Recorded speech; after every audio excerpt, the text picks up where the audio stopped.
Donc vous vous êtes tous rendus compte que les prix augmentent sans cesse. Ça fait des mois que ça dure, ça fait des mois que le ministre Bruno Le Maire apparaît à intervalles réguliers à la télévision et dit je demande aux industriels, je demande au secteur de l'agroalimentaire, je demande ceci, je demande cela, de calmer les prix. Naturellement, ils n'en tiennent aucun compte, parce que c'est la logique normale d'un système que lorsque quelque chose est possible, eh ben on va au bout de ce possible. Il est possible aujourd'hui d'augmenter les prix sans limite. Et par conséquent, ceux qui sont en situation de le faire, le font. Ils augmentent les prix et ils les augmentent en augmentant leur marge de bénéfice.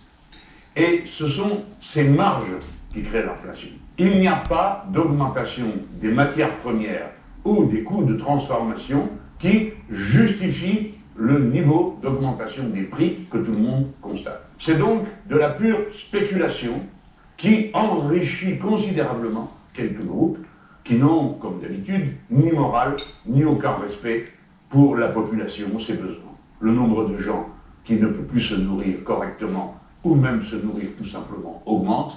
Le nombre d'enfants qui n'ont pas le matériel pour aller à l'école augmente, etc., etc.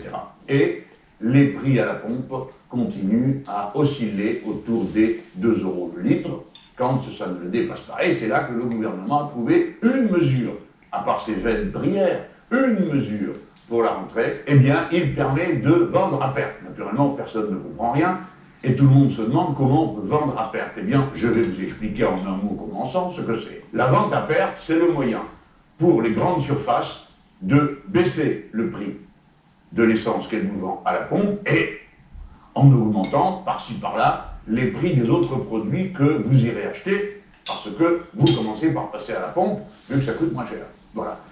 Autrement dit, vendre à perte est une mesure qui ne favorise que les grandes surfaces et, naturellement, détruira toutes ces petites stations essence qui existent de tous côtés et qui sont si pratiques, en plus de faire vivre ceux qui les font fonctionner, mais qui sont, dans la vie de la ville, si utiles à notre existence quotidienne pour ceux qui ont une voiture ou qui vivent dans des villes où il y a peu de transports en commun, ce qui est le cas d'un grand nombre de villes. Voilà donc la seule idée de ce gouvernement. Alors, on en a proposé. Comment faire face à ça? Ben, c'est assez simple, hein. Vous bloquez les prix et on bloque les marges. On ne se contente pas de les bloquer, on les diminue en disant pour chaque produit quelle est la part que l'on permet de prendre comme bénéfice. Voilà, c'est aussi simple que ça, et ça permet de faire en sorte qu'à la sortie, ce ne soient pas les consommateurs qui soient plumés. Et qu'on ne vienne pas me dire que cela pénaliserait les petits producteurs, paysans, que sais-je encore,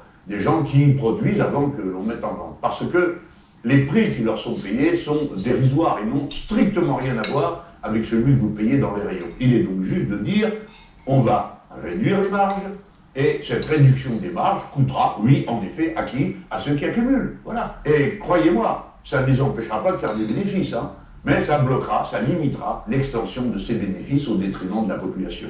Je vous parle très sérieusement de ce sujet. Je vous demande de bien comprendre ce que je suis en train de vous dire. Si les prix augmentent, c'est par un effet de spéculation.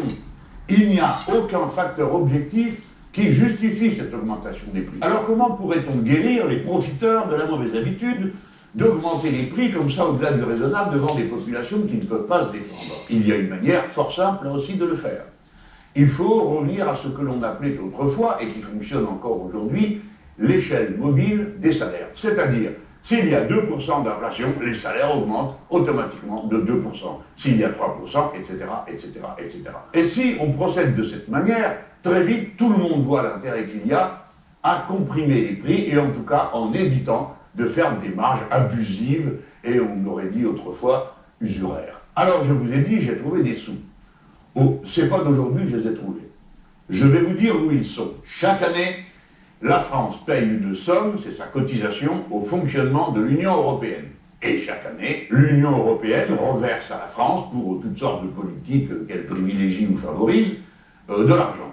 Quand on fait le compte des deux, c'est-à-dire ce qu'on a donné et ce qui revient, on trouve qu'on donne 7 milliards de plus qu'on ne reçoit. Alors j'ai entendu dire, ah ben ça s'appelle la solidarité. Mais je n'en disconviens pas. Il faut qu'il y ait de la solidarité, bien sûr. Mais on ne fait pas de la solidarité quand soi-même On demande la solidarité. Pourquoi? Parce que la France s'enfonce. Et donc, ces 7 milliards, nous pourrions dire, écoutez, à titre exceptionnel, cette année, la suivante, nous ne les donnerons pas. Nous les retirons de la facture et nous les utilisons à autre chose.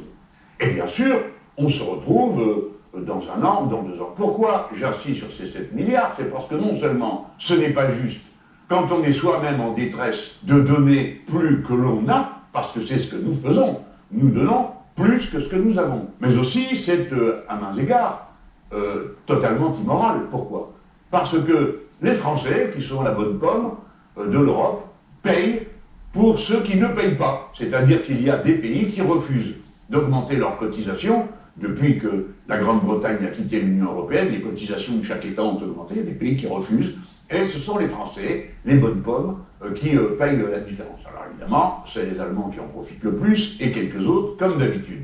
Ceux qui ensuite viennent donner des leçons à tout le monde sur la manière de gérer les budgets. Alors, ces 7 milliards, c'est un chiffre. Oh, 7 milliards, bon. Alors, qu'est-ce qu'on pourrait faire avec 7 milliards? Voulez-vous que je vous dise? C'est 200 fois le déficit des Restos du Cœur. 200 fois, m'entendez-vous? Alors, le problème serait réglé. Aujourd'hui, nous avons un problème de harcèlement scolaire. Tout le monde dit, sauf ceux qui n'ont pas beaucoup réfléchi, la solution, ce serait de punir. Oui, il faut punir, bien sûr, ça va de soi, les harceleurs. Mais c'est pas la solution. C'est un problème qui est plus profond, qui est plus enraciné. Donc, il faut du monde. Il faut que le jeune garçon, la jeune fille qui est harcelée puisse rencontrer un adulte pour en parler. Donc, il faut des infirmiers scolaires, il faut des psychologues scolaires. Il faut un conseiller principal d'éducation, il y en manque des dizaines. Il faut un professeur principal de la classe qui dispose du temps qui est nécessaire pour pouvoir échanger avec les élèves, faire le point de leur situation, etc.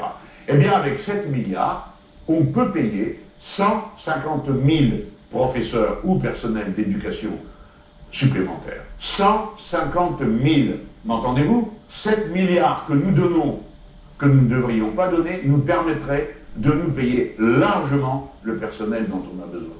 Alors on pourrait partager cette somme de 7 milliards. Par exemple, si l'on donnait à tous les jeunes gens qui sont inscrits à l'université, pour qu'ils puissent travailler, et seulement travailler leurs études, préparer leur avenir de cette manière, et non pas partager leur temps entre les boulots, qui normalement devraient pouvoir être faits par d'autres, et l'université. Eh bien, nous pourrions donner une allocation d'autonomie de 1 000 € aux 3 millions de jeunes qui sont aujourd'hui à l'université et dont nous avons besoin qu'ils soient à l'université et qu'ils apprennent et que leur niveau de qualification augmente. Et puis, il en resterait encore assez pour, par exemple, donner la même somme aux jeunes gens qui sont dans les lycées professionnels. Bref. C'est beaucoup d'argent. Cet argent est gâché. La France donne 7 milliards de trop à l'Union européenne. Elle doit donner sans doute plus que d'autres parce qu'elle est riche. En tout cas, le pays est riche, pas les gens qui sont dedans. J'admets l'idée qu'il y ait de la solidarité. Mais pas jeter son argent comme si on était des riches, tellement riches qu'on pourrait se permettre de le donner de cette manière. Il y a 7 milliards disponibles, la France n'a qu'à les retenir et ne pas les donner à l'Union européenne en expliquant que sa situation est une situation d'extrême détresse. Si mon idée vous a plu, faites-la connaître, parce que sinon, ça continuera. Et si ça continue, c'est une honte.